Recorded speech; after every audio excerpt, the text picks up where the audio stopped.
Ei meninas, tudo bem? Espero que sim e que você já esteja sentindo aí diferença, praticando aí os conceitos, né, do Mindful Eating, do comer consciente e comer, né, com atenção plena nas refeições.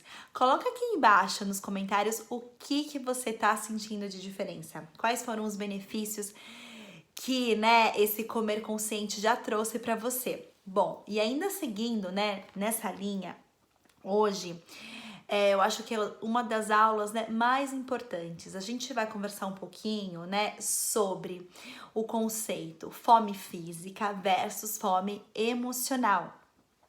Porque muitas vezes, né, a gente come realmente para alimentar algum sentimento, alguma emoção, ou simplesmente porque a gente teve um dia, né, ali estressante, a gente desconta tudo na comida, sim ou não, né?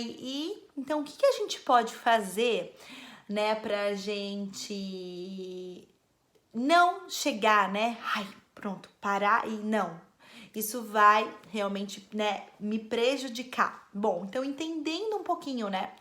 Qual que é a diferença, né, da fome física e fome emocional? Como identificar isso? Bom, fome física, né, que é realmente, né, a fome que a gente deve alimentar, é a fome que eu digo, né, do corpo.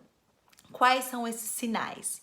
Então imaginem, né? É ali, né? A gente já se passou, né? De 3 a 4 horas da nossa última refeição. O estômago, né? Começa a roncar, né? Começa aquele incômodo mesmo, começa a fazer barulho. A gente, né, tá pensando ali em comida e qualquer comida vai nos satisfazer. A gente não tem um desejo específico por algum alimento. Para algumas pessoas também, né, já começa um pouquinho ali, né, de dor de cabeça. Para outras pessoas começa até meio que ali, né, uma sensação de baixa energia, de mau humor, né? Tem pessoas que com fome mexe realmente o humor. Então, esses são os sinais da fome física, né? O sinal do corpo que realmente tá falando, não, a gente, é hora de comer, né? Por quê? Porque os níveis de açúcar no sangue, os níveis de nutrientes estão baixos, então o nosso corpo, né, a gente precisa comer para novamente aumentar esses níveis dos nutrientes do açúcar e o nosso corpo continuar funcionando da melhor forma. E quais são os sinais da fome emocional? Sinais da fome emocional. Então imaginem, não se passou, né, às vezes nenhuma ou mesmo 2 horas da nossa última refeição. A gente tem desejos específicos por alimentos e geralmente são alimentos ricos mais em gordura ou ricos em açúcar. Então é aquela vontade do doce, é a vontade do bolo, é a vontade do sorvete, de um biscoito. Então são alimentos, né, específicos. E geralmente, né, a gente sente essa fome mais emocional quando a gente sente essa fome emocional quando a gente chega do trabalho, quando, né, à noite, quando a gente tá ali, né, mais ociosa, a gente acaba pensando mais em comida. Yara, e aí? Agora que eu já identifiquei, eu sei a diferença do que é uma fome física, uma fome emocional, o que eu vou fazer, né? Eu me identifiquei, eu sei que na maioria das vezes eu como pela fome emocional. Bom, então o primeiro exercício é o seguinte: quando der o impulso, né? Quando você começar a pensar naquele alimento, naquele bolo, naquele doce, você vai segurar impulso, vai olhar no relógio e vai contar 10 minutos. E aí você vai refletindo. Aquele ato de buscar aquele alimento, de comer aquele alimento, vai te ajudar a chegar mais no seu objetivo ou vai te afastar do seu objetivo?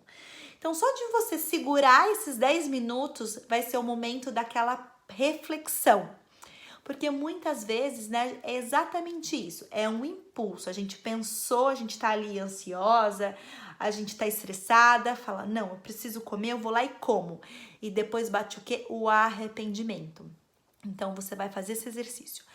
Deu aquele impulso, você para 10 minutos, olha no relógio. E daí, depois desses 10 minutos, se ainda você continuar pensando, você não segura a bola, você vai lá e come. Mas eu tenho certeza que na maioria, se não em todas as vezes, vai funcionar muito bem. Então, é o exercício para vencer essa fome emocional. Bom, e também, né, essa questão da fome emocional envolve muitos fatores. Um deles, né, é o desequilíbrio da nossa alimentação. Quando a gente faz, né, uma dieta baixíssima mesmo em carboidratos, quando a gente corta, né, o arroz e feijão da alimentação, né, tem um consumo baixo de carboidrato, faltam, né, substratos, faltam nutrientes para formar, né, um neurotransmissor que é importante nesse processo, que é a serotonina. A serotonina é um neurotransmissor responsável pelo prazer, pelo bem-estar.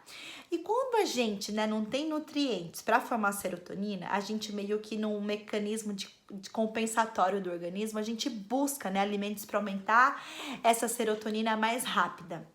Então, dicas práticas: não deixe, não corte radicalmente o arroz e feijão da sua alimentação.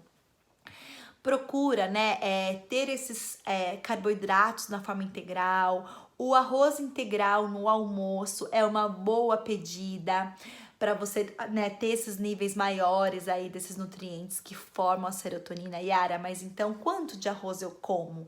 Você pode praticar, né, essa regrinha aqui, né, a mãozinha fechada é a porção do carboidrato que você precisa ali na hora do almoço.